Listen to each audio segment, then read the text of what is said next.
And we're live. Good morning, everybody. Happy Sunday or Saturday night or whatever it is, wherever you are.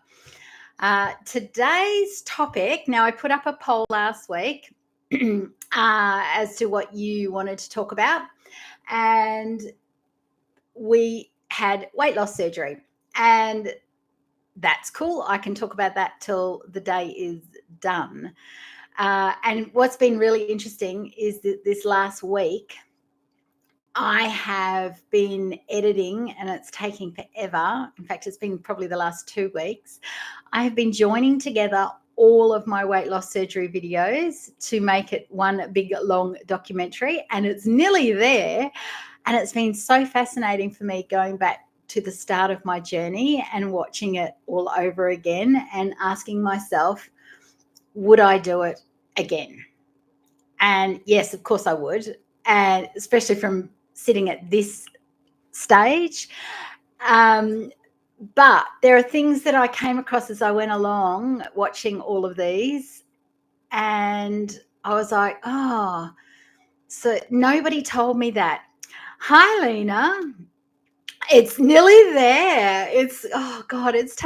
Because what's happened is I repeat myself in so many of them, like, because it's 2 weeks, then 3 months, and so I've had to go through and take out the stuff that I've repeated because it makes no sense when you string them all together. But it's really fascinating watching myself change and watching what happened, because I tend not to go back and watch myself, right? I tend not to go back and sort of look at things again. So it's been a really interesting project for myself, watching what I went through, watching the ups and the downs of it all. So today I thought I'd go through the things that I wish I kind of had been handed a list and said, thanks, Mum. So wished I had have given me a list and said, are you prepared to do this for the rest of your life? Because these are the things you are going to have to experience or navigate. Thanks, Lena. I have my birthday mug, which I got for my 10th birthday from Mum and Dad. So it's my birthday mug's birthday as well. And I have my new water mug that hubby got me for my birthday, which I will take overseas with me. So it's very nice to have a nice pink, because I do love a bit of pink. So I've written a list of questions, all right, of if I was going back in time, I would ask myself. Okay, so here's the start of. I've got, as I always do, I'm a list girl. Okay, so here's the biggest one. Are you willing to put yourself first? Because this is going to affect everybody around you, particularly the people you're closest to, forever, right? Because you're going to eat differently, you're going to drink differently, if you go through with this, you are going to automatically put yourself first, or you're going to have to, otherwise it won't be successful, and you won't be happy. So if you are not willing to put yourself first, or at least do the work to put yourself first, because this is an ongoing thing for every human being. None of us feel like we're worthy of putting ourselves first, ever, right? That's just, I was watching a YouTube video last night and I giggled all the way through it. And Ollie said to me, my husband said to me, why are you laughing? And I said, because he's saying all the stuff we all think but don't actually say. And he's a guy in Malaysia that lives in Malaysia. He's an expat from America. He's hilarious. His name's, what's his YouTube channel name? His name's Taylor, but Taylor's actually his second name, but he goes by Taylor. And he was saying, these are the things I worry about. I worry about this when I get up in the morning. I worry about, my health, my money, my relationships. And he was just breaking it down. And it was killing me, because I was just like, we all worry about these things, but we never say it. So if you're going to have weight loss surgery, you're going to worry about a million things, but you've got to be willing to put yourself first and go, right, I'm going to work this stuff out.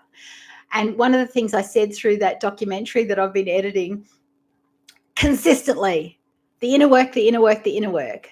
None of it works unless you do the inner work. Literally, everyone thinks it's about the food. It is not. If you're not willing to do the inner work and understand that you're going to have to come first for the rest of your life, which is as it should be, you should always put yourself first. Okay, that's not an egotistical thing. That's a survival thing. If you don't, that's a preservation thing. If you don't put yourself first, the people around you aren't going to get the best of you. So it trickles down. So this is really important thing to get your head around if you decide to have one of these kinds of surgeries. Can I put myself first and be happy with that, be satisfied with that? All right. So that would be the first question. The next question is, are you willing to tell your family, colleagues, friends, etc. about it? I mean, in the long term. I didn't tell pretty much anybody about it till after it was done. That was a preservation, self-preservation mechanism, because I'm not a fan of people checking in on me all the time saying, where are you at? What do you need? Because I like to get in my own zone, because this is how I work. You've got to understand how you work, and you only understand how you work through doing the inner work. And so for me, it was self-preservation. And I do this every time something big's happening in my life. My family hears about it when it's happened or when it's done. Because apart from my husband, and often not my son didn't even know about this either until after it happened. It was Ollie and I, that was it, because that was how, and one close friend. So I needed to keep that information tight for my self-preservation of staying in the zone of this is going to be successful, I'm going to be good, everything's going to be okay. And that's just the way I work. So you need to ask yourself, if you're not willing to ever tell anybody about it, are you going to lie about how you've lost the weight? Long term, that's going to get tricky. If you're not willing to tell people, then you've got to look at why you're not willing to tell people. As I said, mine was very specific. I was happy to tell people after it was done. God, I tell everybody on YouTube about it. So it's, once something's done and once I've got my head around something, I'm an open book. Much to my husband's dismay, who is not an open book. I will tell people anything that they want to know if it will help them make a decision or, change their thought processes. I'm out there. So, but in the space of getting something done, I keep it to myself. So you need to sort of figure out, what's that going to look like long term for you? Are you going to be happy to be open about it? Or are you going to want to keep this a secret for the rest of your life and tell everybody you did it another way? Don't know. Another question. Are you happy to eat less? Now, for me, I do eat less, but I eat the same probably because I didn't eat much beforehand anyway. Unless we were going out for dinner, we went to a buffet, then I could eat more for sure. But as a general, because of my thyroid disease, I was never all that hungry. But I say, are you willing to eat less? And that seems like a logical thing to ask, or to say, well, yeah, of course, you're going to have to do that if you have weight loss surgery. But here's the thing. So many people, food is an emotional comfort, right? We emotionally eat. We have some kind of emotional comfort that we lean on. Is it food? And are you going to need something else if you can't get that food? A lot of people swap to alcohol addiction because that's easy to go down. You can have more of it. Other people take up smoking. There are so many cases of addictions being transferred to something else because they weren't prepared inwardly to go, oh, I can't eat my feelings away anymore. Okay. While I didn't eat much, sure, if I was having a sad day, would I go buy myself coffee and a cake, or would I meet up with somebody to have coffee and cake? That would always make me feel better. Of course. Right. So these are the emotions. And I often use this analogy with thyroid people who can't give up gluten. You know, if that's your emotional crutch because it keeps you close to somebody you used to eat white bread sandwiches with, you're going to struggle. You're going to struggle because where are you going to transfer that emotional comfort to if you don't do the inner work? I'll keep coming back to it because it's the thing that makes the difference. And you need to start that before surgery, well before surgery, the inner work, so that it is smooth. You understand what you're doing. You're aware that, oh, when I'm sad, what am I going to reach for? Okay. Are you willing to order less at restaurants, potentially off the kids' menu? That's some people get embarrassed going into restaurants and places like that. And particularly if you haven't told people around you that you've had surgery and you can only eat, this amount of food, what are you going to do? Right. Are you willing to take home doggy bags? What are you going to say to people? Are you going to say, oh, I'm just not hungry today? It's going to be tricky because generally when you go out with people now, you order your coffee and your food at the same time, or your drink, your say you're going out for dinner and your cocktail or your wine and your food at the same time. You can't do that after surgery. You can't have them together. You cannot eat and drink at the same. So if you're that person, like my husband has to drink with every meal. It is so not good for you, but that's his journey. Okay, that's nothing to do with me. He knows. I've told him.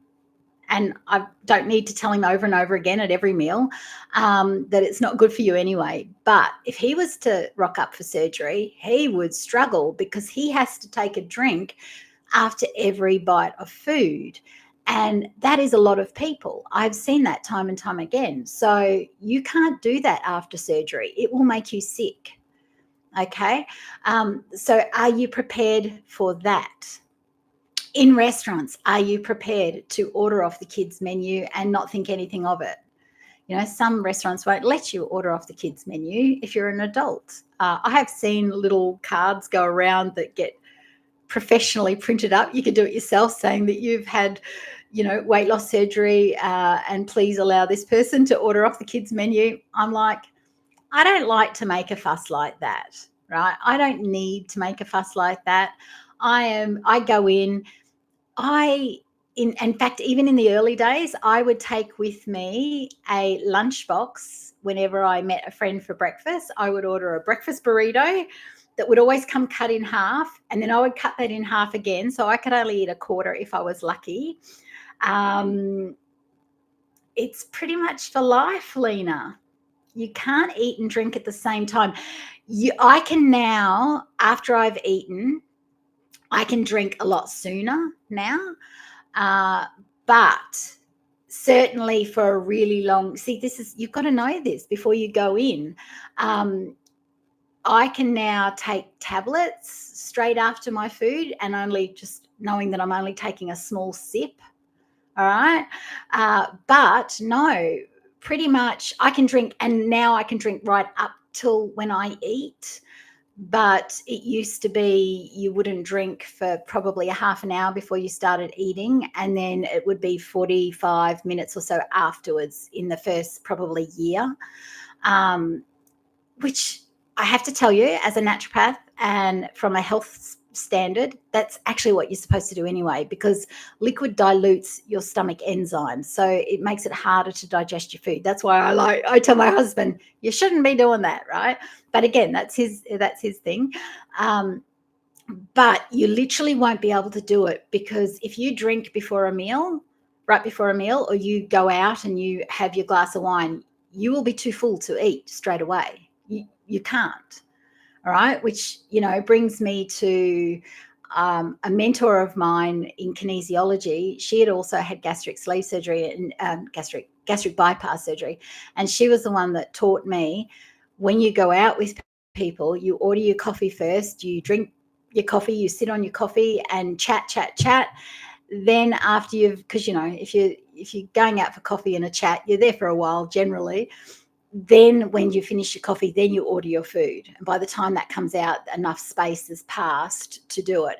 I tend to have half my coffee and then I leave it, and then I have the other half on the other side of it. Which brings me to, you need to be willing to have cold drinks. Because this coffee here that I have, my one coffee a day, I might sit on that all day.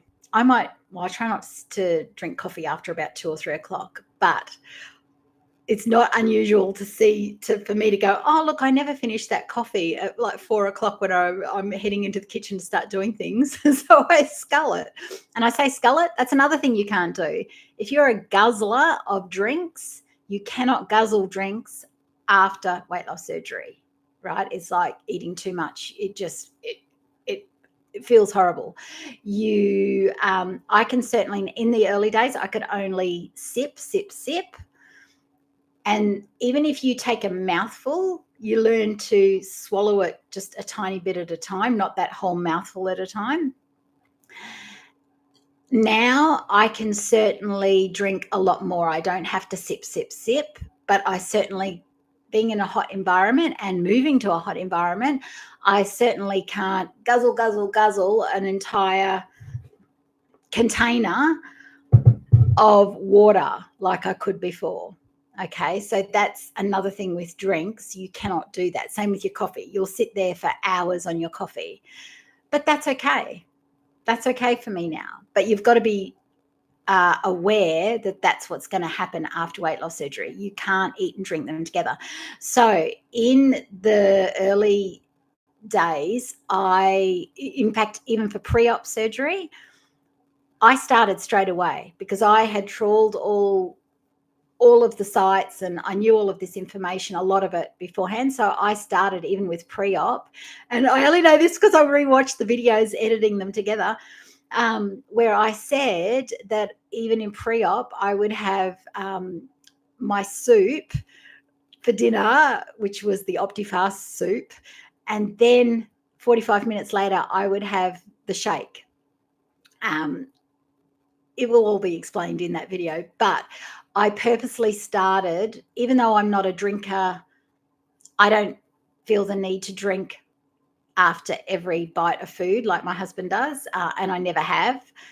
I've gone through stages of, I don't drink with my meals at all. And in fact, a lot of the time I pretty much don't, but like maybe 20 minutes later I might.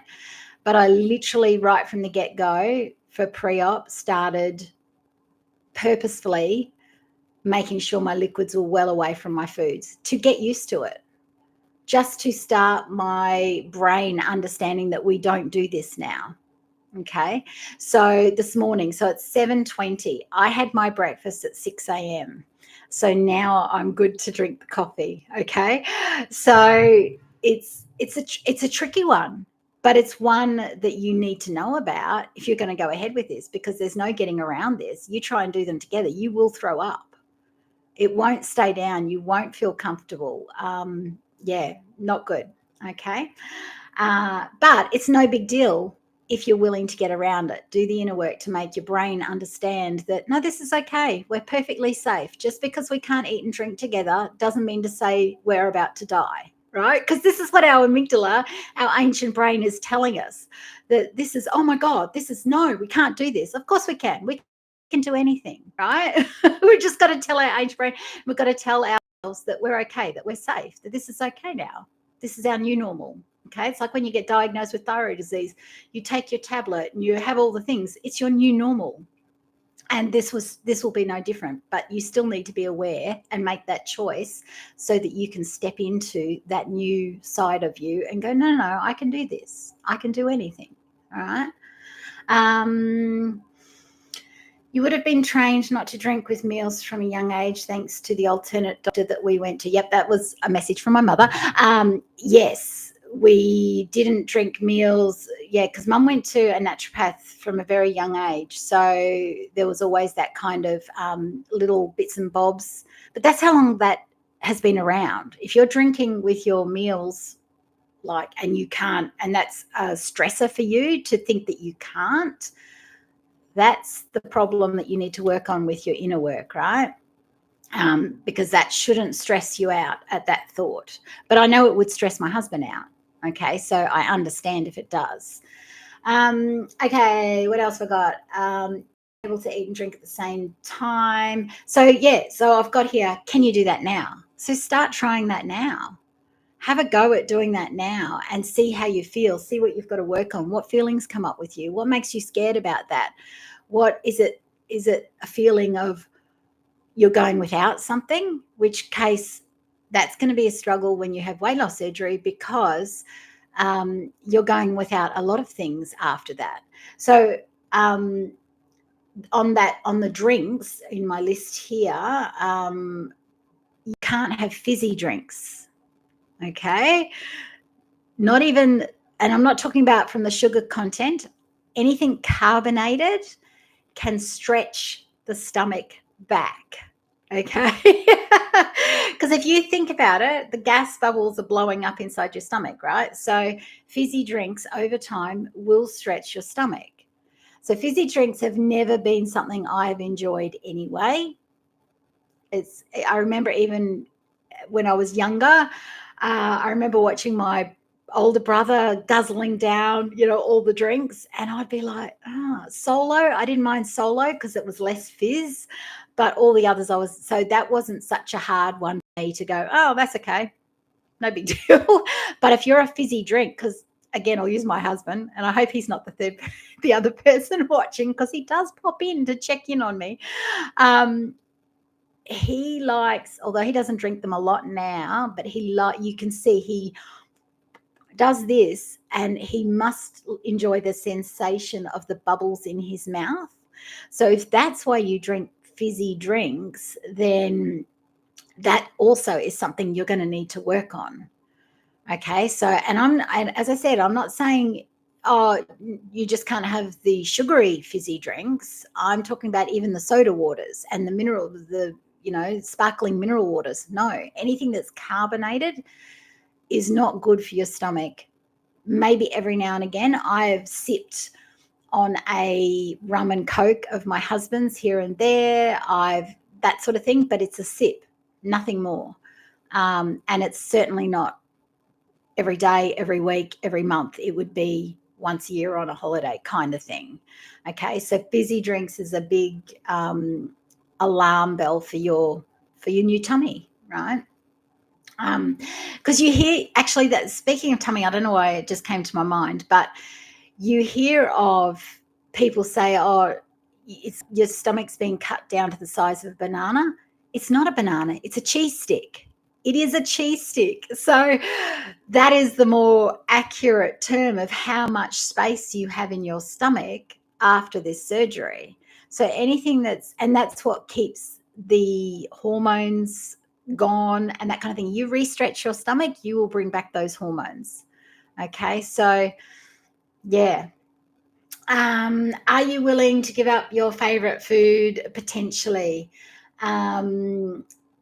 Okay, so I have not had an issue with any food. The only foods that I cannot tolerate, which fair enough, is very sweet dairy. Now I say that I'm talking about, we were in Bali and I had, actually no, because that wasn't dairy, that was oat milk.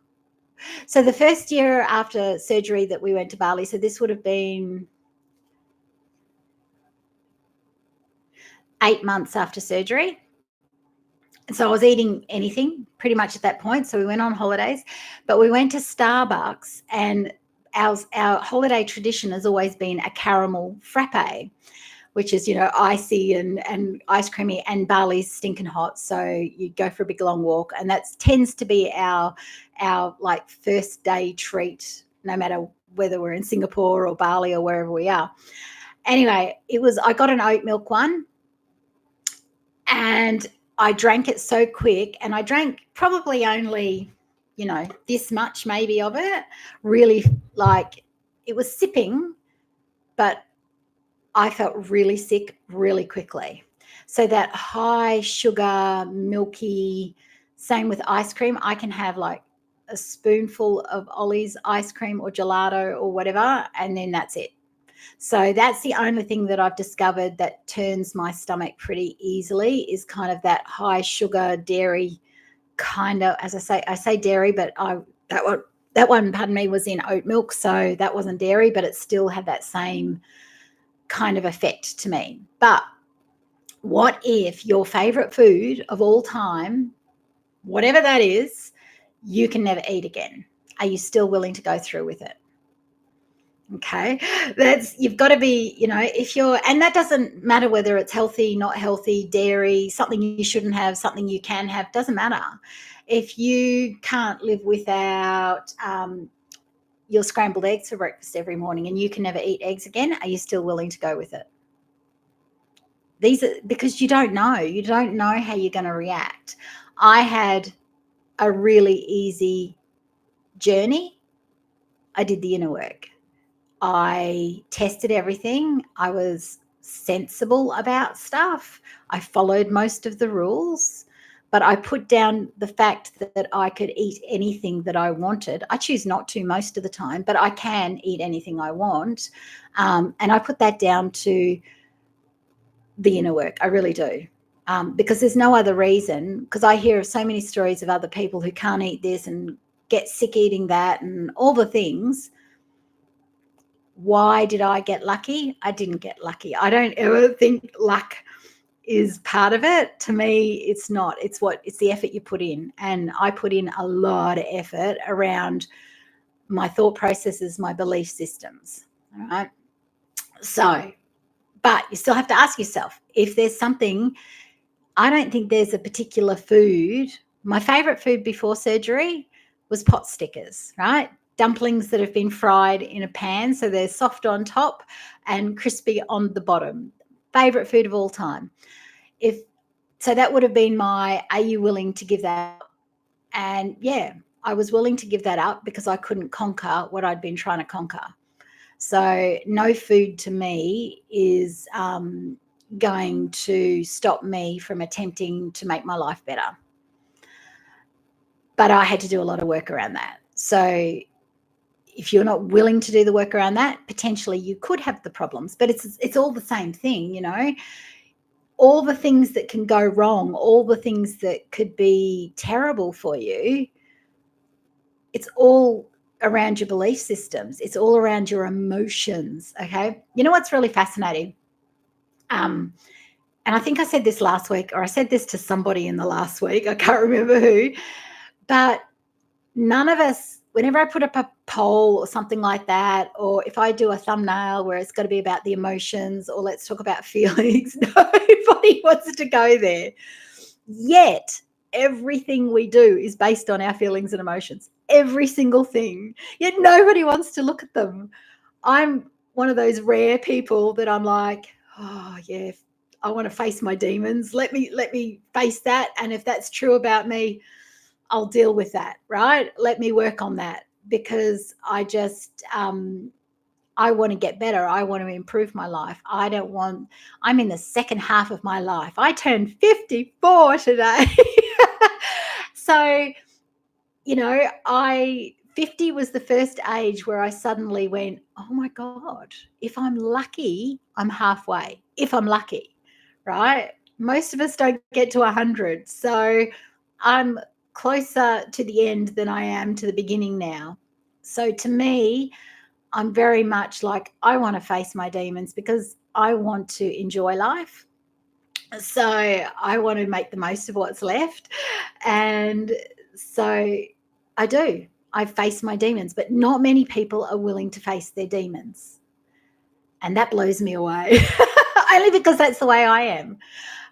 If I want to address something or work on something, I'll do every kind of struggle strategy, balancing, kinesiology. I'll do everything I can think of till I get to a point where whatever it is I'm working on doesn't feel horrible to me anymore.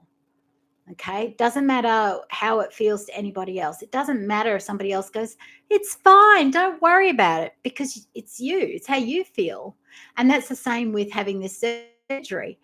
Do you want this surgery? Do you feel like you can do the work that you will need to do to make the surgery successful, rather than just leaving it up to the gods as to how it turns out, or putting the weight back on because you've eaten, 1 teaspoon at a time too much over periods of time, because that's how the weight comes back on. You stretch your stomach, you stretch your stomach, you stretch your stomach, it comes back on. Okay. Are you willing to be on thyroid medication for the rest of your life? That was a question I had to ask myself, because I had been trying to reverse my need for thyroid medication since I started college. That's why I went to college to become a naturopath. Is like, was I willing to go, right, I'm just going to probably have to be on thyroid medication? And I made that choice. I went, well, you know what? I've tried everything else. This would be it. This would be the final. Don't know what else I'm going to try. And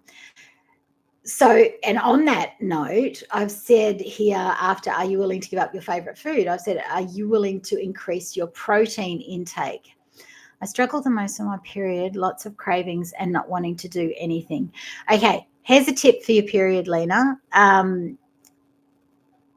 You're losing magnesium, you're losing iron, your body's looking for things. The thing it looks for most is magnesium, and the thing that is generally chocolate. I don't know about you, but most women crave chocolate, because even though there's not much magnesium in the chocolate we buy, in the cacao bean, it's one of the richest sources of magnesium. Okay, so our kind of amygdala goes, oh, cocoa beans, chocolate, that's magnesium, and that tends to be why we crave things there. But it's also, it's most women. It's not all women, but it's most women. So that's why I took a punt that was yours as well. It wasn't a hard stretch to make there. So that's the thing. You've got to look at cravings. Every food that we crave has a mineral behind it, or a something that you're a feeling behind it. Okay. Magnesium is nature's chill pill. Okay, so it's like, that's what it's a chill pill. It calms us down. It's for sugar and stress. And when you're having your period, you tend to be more stressed. I'm just trying to think back, because I had a hysterectomy like in 2015. So I'm just thinking back. For me, I had endometriosis. I had heavy periods. I was always stressed during my periods, because you feel yuck.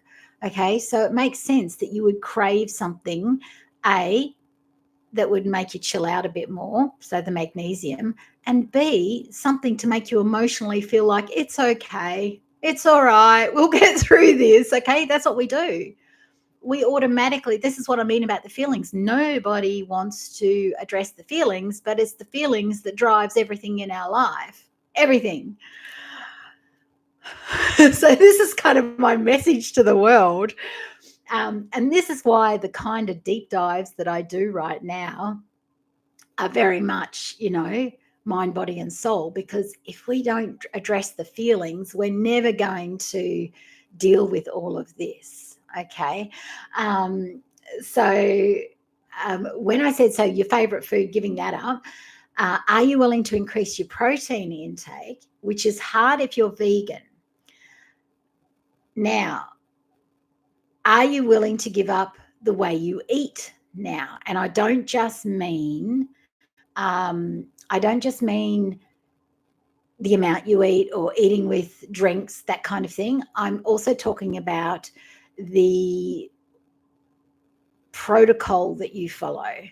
Like, I was plant-based right up until, even in my young child, mum struggled to make me eat meat. So are you willing to swap that? Which, if you're doing that for moral reasons, fair enough, you won't, but you will need to be very, very specific about your protein choices eating vegan, okay? Because that is like the thing that you need the most after weight loss surgery, is the protein and the fats. Okay. So if you're eating vegan or plant-based because you think that's the healthiest option for you, I would ask you, as I wish I had have asked myself at the time, how has it worked for you so far? Because for me, it wasn't. The only times that it worked for me was if I would do something really extreme like a juice fast. And I think that's the time that I lost the most weight was a 17-day green juice fast, which the minute, and I think I lost, I don't know, 15, 20 kilos, somewhere around then. And as soon as I stopped juicing and went back to plant-based, now remember, even then, I wasn't using seed oils, I wasn't doing sugar, I wasn't doing artificial sweeteners, all of that sort of thing. It came back on. Okay, so it would only work for me when I was doing the extreme of it. And when I went back to more normal plant-based eating, but still healthy, it would come back on. So I would ask myself back then, and I would try carnivore. If I could go back in time, I would try carnivore before my weight loss surgery. It may have worked for me. I will never know that, and I can never go back in time. And had I not had the surgery, then I would not have ended up on carnivore because my husband wouldn't have felt like he needed to lose weight, and I wouldn't have followed him. So it's easy to look back in our lives and go, oh, look, yeah, A plus B equals C. That's how we got here. But when we're in it, when we're journeying it, we never kind of know how it's going to play out. Okay. I was steadfast about the plant-based. I had watching the videos, I've had to edit little thought bubbles into it where I've said, plant-based is the way to go after surgery.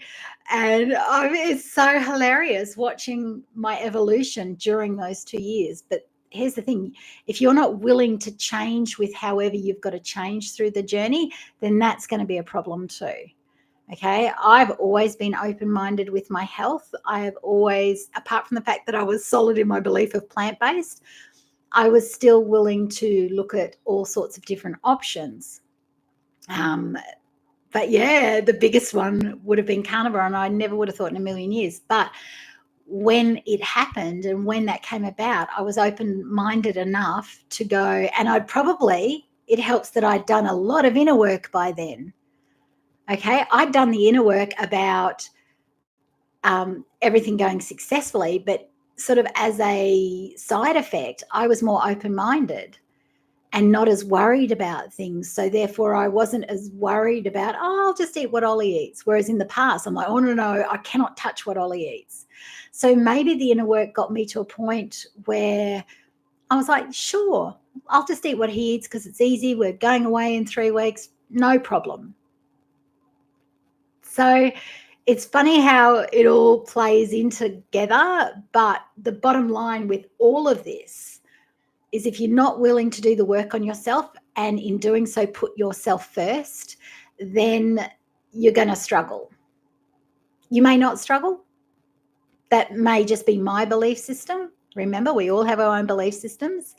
But if you're struggling to decide whether or not you should have this surgery, then I would be asking yourself those questions. And then if you're no, can't do that, no, can't do that, no, can't do that, then I would be shelving the idea, working with a counselor, working with a kinesiologist, working with whoever floats your boat to go, why are you a hard no on all these things? Because that's the problem in the first place.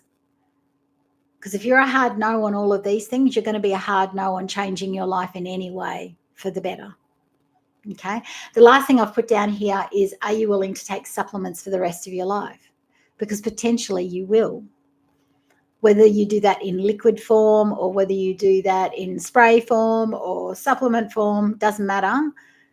You will need to take supplements of some kind, potentially in rotation. You might need to take B vitamins for a couple of months. I'm never a fan of, even without surgery, just taking something indefinitely, unless there's a couple of caveats to that. Because I follow carnivore, the D3 and K2 spray, that is a must. for as long as I'm taking carnivore, eating carnivore, and ginkgo. Ginkgo for my brain health. That is a must. So those two things I will always take, and I would always recommend everyone else. And the ginkgo is because I watched a neuroscientist who studied brains for 20 years and takes ginkgo himself every day, because he said that after studying brains for 20 years, the best brains he's ever come across always are on ginkgo. And it's a herb, so it's not going to cause me any, long-term damage or harm or problems.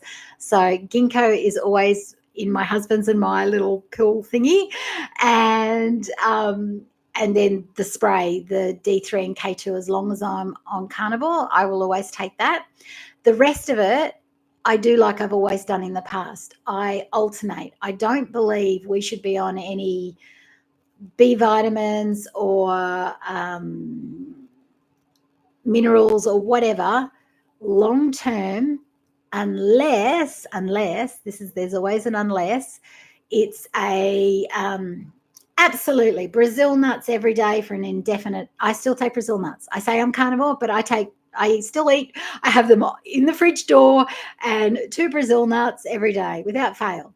Okay, so that's my alternative to taking a selenium supplement. Okay, so but I've never, unless you've got some kind of gene mutation. I'm working with a client at the moment who has a gene mutation, so B vitamins are a struggle for her to absorb. So unless you've got something like that going on that you know about, then I'm a fan of take a bottle, get yourself some B vitamins. This is an example. I'm not saying get yourself some B vitamins. I don't know your history. So get yourself a bottle of whatever it is you think you need, and take it for that bottle. How do you feel taking it? And then stop when you've run out. How do you feel after taking it? This is back to that diary thing, right? Take notes of everything you do so that you can figure you out. Nobody else is going to figure you out like you can figure you out. Okay. You can work with people. Like I do deep dives with people for 30 days. I help people or I help people to understand how to figure themselves out, because this is up to you for the rest of your life to always figure you out. No, we can go to as many doctors and things as we like, but unless we understand how to take inventory of ourselves and how to track ourselves and how to believe that we're worth that effort, that we're worth that time, we're worth putting ourselves first, then you're just going to be forever on the back foot of being at the mercy of what the doctor says, of what the whoever says, right? Whoever you're seeing, whoever you're talking about. I'm a fan of putting your health and your life firmly in your own hands and figuring it out from there, right? And deciding, I learned a long time ago. So that's what I learned out of becoming a naturopath and clinical nutritionist. And once I realized what I was talking about in the thyroid world was the actual thyroid pathway over and over and over again, I was like, this is why I feel in control of my health. This is what people need to do. And it's the same with bariatric surgery. It's the same with lipedema. Once you know your triggers, once you know your issues and what you can and you can't eat and what supplements you do and you don't need, what temperature you need to live in, what environment stresses you out and doesn't stress you out, that's putting the control of everything about your health and your wealth in your own hands. That's what I want for people. I want everybody to take control of their own outcomes. But you need to learn how to do that, right? So what I do is very different to most people, because I want you to never need me again, right? And this is what everybody needs to learn how to do for themselves. So how are we going? I'm not going to go 2 hours tonight, Lena, because you need to go to bed. So we've got about 15 minutes because I want to keep these to about an hour.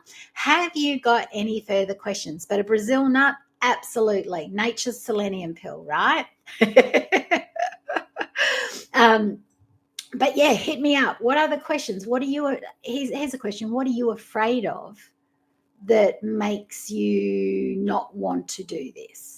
That would be the question I would be asking. What are you afraid of? What is, and when you know what you're afraid of, that tells you what you need to work on, because there'll be stuff behind that.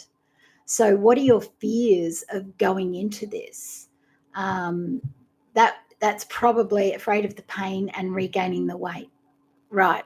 The pain is nothing. There's really no pain involved. It's one of the easiest surgeries I've ever had. To be truly honest, you end up with 5 little tiny nicks in your tummy, which I cannot even find now because the loose skin. So don't worry about the pain. The pain is nothing. If you've had any other kind of surgery, if you have endometriosis, if you have bad periods, the pain, it's fine. It's like any other surgery. There's a day or two of, yep, it hurts for a little bit. It hurts when you're walking afterwards, like you've got a bit of a stitch, but it's not pain at all. Okay. Regaining the weight, absolutely. That is a massive fear. Okay. But if you do the inner work as you go along and understand what your triggers are, you understand that this is, you've never had surgery. That's why. Gotcha. That's right. I remember you saying that in another live stream. Do you have endometriosis by any chance with your heavy periods, or any of that kind of thing? Because if you have bad periods, same kind of pain. Honestly, same kind of pain. So, and I'm guessing with thyroid disease and lipedema, but potentially you have bad periods. Yes. Have you ever been tested for endometriosis? Would be a question, because I didn't know I had it until I had fertility tests. I just thought I had bad period pain, right? So endometriosis, you may not necessarily know that you have. You haven't. So yeah. And I'm betting my last dollar that you're very stoic about your pain, and you're very just, you battle on through, because a lot of thyroid people are like this, just get it done, swallow it down, it'll be fine. Okay. In which case you can do this surgery. No problem. Okay. You still need to do the inner work. Okay. Let me ask you that question. What inner work do you do now? And it's okay to say none. I don't believe in it. That's, you speak your truth here. Okay. That's what this is about. That is a must. But I'll go back to the regaining of the weight. If you don't change your belief systems, if you don't get on top of what your emotional foods are, that kind of thing, then yeah, potentially you can regain the weight. I've seen it. Okay. So I've seen it in the groups. I've seen people in a group I follow for skin surgery who also do weight loss surgery. So many women coming back to have a gastric sleeve again.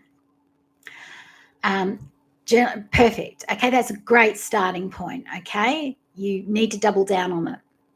Absolutely double down on different versions of getting to the bottom of what triggers you, what scares you, and being okay with that kind of thing. Okay.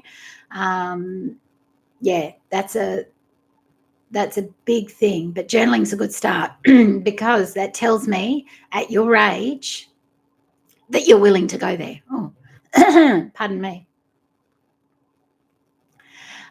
So that's huge. That's really good. And you're going to need that. And I would highly recommend that you journal your experience, because I believe we learn, there's a saying, you teach what you need to learn and you learn what you need to teach. Okay. So I'm very much about whatever big experiences we go through, we need to share that with others. So I'm really, really thankful that I already had thyroid school. So that prompted me, when I had weight loss surgery, to track it, to diarize it, to journal it, so that I had because I didn't know if I was going to actually go ahead and share it until afterwards. And in fact, I don't think I posted the first video on it until a month or two after, because I wasn't sure I was going to actually share that, or I kind of thought I would because I am an open book generally, but I wasn't sure when. All right. So I would highly recommend that you journal now all your feelings and the pros and cons and all that kind of thing, so that you can look back on that if you decide to go down this road. You're also afraid it might not work or work well enough for some reason. Do you know what? That was editing this documentary. That's like my biggest, awesome. That was like my biggest fear. And it's every person that has this done that is the biggest fear. It won't work. I was like, I have done everything. I spent 4 years and $40,000 becoming a natural health practitioner. It didn't work. Why would this work, right? But I had tried everything else, including those 4 years of study. And I was like, I just got to that point of, okay, so if it doesn't work, that's okay. I can go, I did everything. And I'm just going to do the inner work now around loving myself the way I am. And that's that. That was where I got to in the end, because that was, in fact, the first part of this documentary is my 6 fears before weight loss surgery. And that was the clear winner of everything. And that was my narrative that I had going through my brain for the entire time, was, what if this doesn't work? And I've altered my stomach forever. Then I'm like, well, does it matter? Does it matter? Because I didn't really eat all that much anyway. So I was like, So I didn't really have a fear around what I was going to eat, because I didn't eat bad. And I know a lot of people out there will go, oh, yeah, sure. But that's why I didn't have any fears around these fears here, not being able to eat, not being able to drink. They weren't fears for me. My only biggest fear was, would it work? If it did work, what about the loose skin? Would my husband be turned off? What else was in that list? Can't remember. Oh, yeah, my business, Thyroid School. I was spending my entire time on Thyroid School promoting natural ways to lose weight, which I never could. What would people say about me? So it was all the feelings, right? It was, what if it doesn't work? What will my husband think? What would thyroid schoolers think? Are there thyroid patients for who not that I have found at this point. But then those people, and this is being truly honest with my opinion here, those people probably won't be announcing to the world that it didn't work for them. So I've only come across people that it has worked for. But I don't think you should base your decision on that. I came across enough studies on both lipedema and thyroid disease. Now, I haven't reversed lipedema. However, until I have the skin, because the lipedema fat seeps into your interstitial tissue and you can't get rid of it unless it's through liposuction and skin surgery, it is still there. However, I now am in a space of, this isn't growing. This isn't going to progress. And I have seen women, in the shops, even in this small town, who literally are leaning on the shopping trolleys to walk. And I can see very clearly with their legs and so on that it's lipedema that has gotten so out of control that it's become lipolipedema, which is when it becomes lipolymphedema, when it becomes lymphedema as well, which there's not a lot of coming back from that. So to me, it has stopped the progression of that. Okay. And that's what my focus is. Okay. So I have to make an effort, because this is a tool. This is where the avoiding the weight gain comes in. This is a tool, and this is where the inner work comes in, because I step on the scales every single day. I had to get past that being a trigger for me. I had to get to a point where those scales, that's just a tool. That's just data. That's data for me that, oh, it was your birthday yesterday. You had a donut. I'm not eating a donut today, but I am going out to lunch with a client because it's a work day for me, really. So, but the last time I went out to lunch with this client, I had pork belly bites and nothing else. So, but if I decide to have something because it's my birthday, I will very quickly step on the scales tomorrow and pull my head in. Okay, so it's not that you're never going to do these things again if you decide to eat carnivore or you have weight loss surgery, but you need to know how, like, what you can do for your body, right? You need to still constantly get thyroid checkups. You are your jigsaw puzzle. You need to constantly be putting the pieces where they need to fit. Okay, so I would not be searching out, this is how I do things, I would not be searching out people that it failed for, because that's not the mindset that I want. If I'm going to do this, I want to search out all the people it has worked for. Okay. This is what I speak about when I talk about confirmation bias. You need to be searching YouTube for all the people with lipedema and with Hashimoto's that have helped themselves with weight loss surgery, with carnivore, with whatever it is you're wanting to do. Because there's just as many YouTube videos that'll say, no, this will work for you. No, this will work for you. Whatever it is you're choosing that you are drawn to, the fact that you keep asking questions about this, the fact that you keep coming into our Cuppas on a Sunday morning, especially when it's midnight for you, you are drawn to this. So keep looking for the reasons why you should do it, and so that you can feel how it feels for you.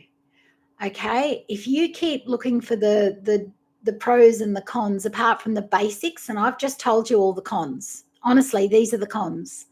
What people will say to you, you'll have to eat less. You'll have to find another way of comfort eating, or get past comfort eating. Find out work with the traumas and the stresses that cause you to comfort eat. Not being able to eat or drink together. Not having fizzy drinks. These are the cons. These are the only cons. Okay. And if it doesn't work for you, then that may be a con, but it's also okay, for some reason I need to learn to live with this body. I have to learn from it. What is that? Okay. That's how you came across me, looking for the people that it worked for you. Awesome. I search for days in my native language and English, Hashimoto patient that had BSH, and that posts regularly. Aw. What's your native, because you're from Belgium, what's the native language of Belgium? Is it German? What's the native language there? French. Huh, there you go. I know where it is. I'm just like, because it's above France, isn't it? Huh, interesting. Huh. My mother-in-law's French, and Dutch. I thought it might have been a mixture of things. Is it a language kind of like combined on its own, or do you speak one or the other kind of thing? Yours is French, right? Gotcha. Yeah. Awesome. All right. Any other questions? Because it's your bedtime, and we need to keep this succinct. But I will, if you think of any other questions after we finish, put them in the comments. I will come back and I will answer you. But keep looking for the reasons why you should have it. Okay? Write it all out in a big, huge spreadsheet kind of thing. How can you have it? Can you afford to have it? What are the pros and cons? Like with skin surgery, is it something you can afford to have? You're welcome. Is the skin surgery something you can afford to have afterwards, or is it, I don't know what your healthcare system's like over there. And if it's not, are you still willing to do it anyway? You need to look at all your pros and cons for you personally, and then work out, okay, what do I need to do if this is a con, but it's probably something I can get past if I work with somebody and get, do the inner work, then put that in a different category again. And you know what you've got to work on. Like, how far away, if you decide to get the logistics in place. That's what I always do. If I decide to have this, when can I have it? Do I need to save up for it? Is it covered? Like, all of those things will play into what you need to do before you have this surgery. All righty? Any other questions before we close out? And I continue on my day. And what I'm about to do is finish the documentary, because I want to end it with me now. So I'm going to film the last bit to add that, and then it'll be posted by Wednesday, I would say. But it's really long. It's like 2 hours. It started out at 6 hours, but by the time I cut down all the things I repeated in each update, it brought it down, which was great. But that'll be interesting to see how many people actually watch it. But from my perspective, I think it's great to see someone from the beginning to the end. Gluten, dairy, sugar, and seed oil free is, absolutely. Grains. Don't just say gluten, say grains. For lipedema, grains are toxic to the lymphatics, which I did not know before, okay? Which is essentially keto or carnivore. Okay, keto or carnivore. And if you're doing keto, just make sure it's just, even though avocado oil, olive oil, all that kind of thing, I don't trust what I can buy in the shops. So I just don't do any of them. I use animal fats for cooking, but that's your starting point. If you need some kind of sugar in your coffee or something like that, monk fruit sugar is, if you can get allulose, that's better, but we can't buy that here. That would be kind of the soft landing for you, like the soft way in, but that is a good start, because this is about your health long term. If you've got lipedema, this is about your health long term. This isn't just about, so the weight loss surgery, that's, for me, all things that are going to stop the lipedema progressing. And when you see women with lipedema in end, stage 4 sort of thing, it is heartbreaking. Nobody wants to live with that pain. That is a different kind of pain that you are not getting rid of. So for me, everything I do is about mitigating heading that way. So a little bit of pain from surgery, to me, is nothing compared to the pain. And I know the pain of what my knees felt like and avoiding the stairs and all that kind of thing. The pain of surgery was nothing in comparison to that. Nothing. Okay.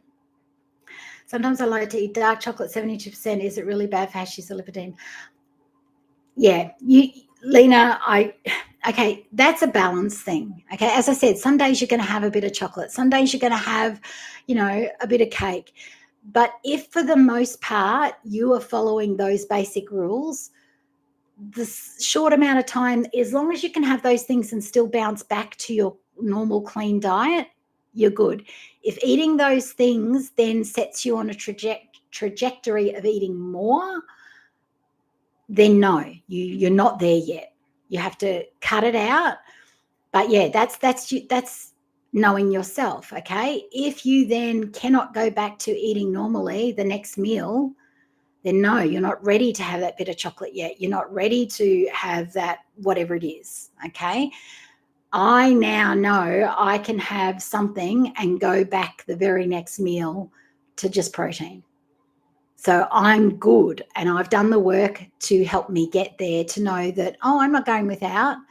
And more often than not, if I have something treaty like that, quite often I'll sort of go, didn't really do anything for me, which is really interesting to follow, right? So that's your test. That's what you need to learn. This is what I want everybody that I come into contact with to understand. It's up to you to understand your body. It's not up to the doctors. It's not up to anyone else. It's up to you to learn how to take control of your life. Because once you do, you can do that for life, no matter what you've gone through, whether it's having children, menopause, all the things us lucky women have to go through to get the things we need in life. once you understand how to navigate all that for yourself, you will always be in control. That's what I want you to take away from any conversation we have. That's what I want any client to take away from anything I work with them over. All right. So that's what I want for you. So I am going to sign off now and sending you much love and until next Sunday. But look out for the big ass documentary coming your way this Wednesday. And yeah, I look forward to hearing what you think of it. All right, let's end this, and I will see you when I see you next week. Bye.